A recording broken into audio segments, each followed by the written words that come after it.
কোনো উৎসবে বা আনন্দময় দিনে আতশবাজি করার বিধান কি? আতশ এটি ফার্সি শব্দ। আতশবাজি মানে হলো আগুন নিয়ে খেলা করা। মূলত রাসায়নিক দাহ্য পদার্থ দিয়ে আলোক সজ্জা করা বা এটা দিয়ে আলোর খেলা করা, এটাই আতশবাজি। তো এ জাতীয় আগুন বা অগ্নিজাত কোনো দ্রব্য দিয়ে আতশবাজি করা, এই কালচারটা মুসলমানদের কালচার নয়। এটি আপনার উইকিপিডিয়ার তথ্য অনুযায়ী চায়নারা শুরু করেছে, পরবর্তীতে পৃথিবীর বিভিন্ন প্রান্তে ছড়িয়ে পড়েছে। এতে প্রথমত অপচয় হয় এবং সে অপচয়ের মাত্রাটা অত্যন্ত ভয়াবহ।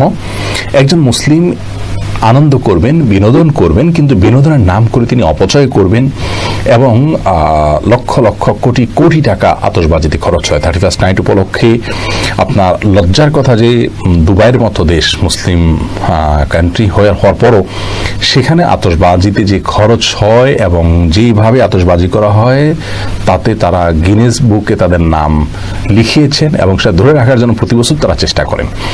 তো এই যে একটা মন্দ কাজে মুসলিমরা প্রতিযোগিতা অবতীর্ণ হয়েছে, এটা হলো মুসলিমদের নৈতিক স্খলন এবং অধপতনের কারণ হয়েছে। এই আতশবাজি করা ইসলামে জায়েজ নেই।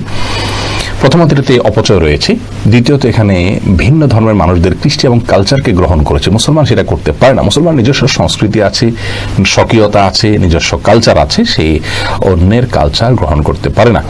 এর ফলে অনেক বিপদ আপদ এবং দুর্ঘটনা প্রায় হয়ে থাকে। আপনি বলবেন যে অনেক ভালো কাজেও তো দুর্ঘটনা হতে পারে, আমরা বিদ্যুৎ ব্যবহার করি, এখানে তো দুর্ঘটনা হতে পারে। হ্যাঁ, একটা হলো দুর্ঘটনার সম্ভাবনা এবং প্রয়োজন আছে, সেই কাজটির পদক্ষেপ আমি নিয়েছি, এটা ছাড়া উপায় নেই, সেখানে দুর্ঘটনা আমি মেনে নিলাম। কিন্তু বিনোদনের নামে আমি নিজে বা অন্য কাউকে রিস্কের মধ্যে ফেলে দিব এবং রিস্কের সম্ভাবনা অনেক জোরালো থাকবে, সেটি কোনো অবস্থাতে জায়েজ নাই। আল মুসলিম সালিম আল মুসলিমুনা মিন লিসানি ওয়া ইয়াদি, মুসলিম সে যার হাত এবং মুখ দ্বারা অন্যরা নিরাপদে থাকে।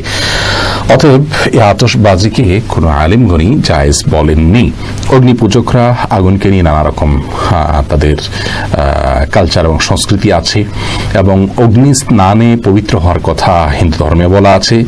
মুসলিম মনে করে জাহান্নামের শাস্তি হবে আগুন দিয়ে। দুনিয়াতে আমরা আগুন ব্যবহার করে বিভিন্ন উপকারিতা হাসিল করব, এটি আমাদের প্রয়োজন পূরণ। কিন্তু এই আগুনকে পবিত্রতার কোনো আপনার বিষয় কিংবা আমাদের আনন্দের সময় এটির ব্যবহারের কোনো বিষয় আমাদের মধ্যে থাকা উচিত নয়। এটি অগ্নিপূজকদের এবং বিজাতীয় কালচার, অর্থাৎ অন্য ধর্মের মানুষের কালচার, যে কালচার বর্জন করা আমাদের ইমানের দাবি। আমি জানি আমাদের এই সমস্ত কথা শোনার পর আমাদের অনেক ভাই বোন আছেন যারা মনে করবেন যে আমরা সংকীর্ণ মনা, আমরা আসলে সীমাবদ্ধতার মধ্যে রাখতে চাচ্ছি।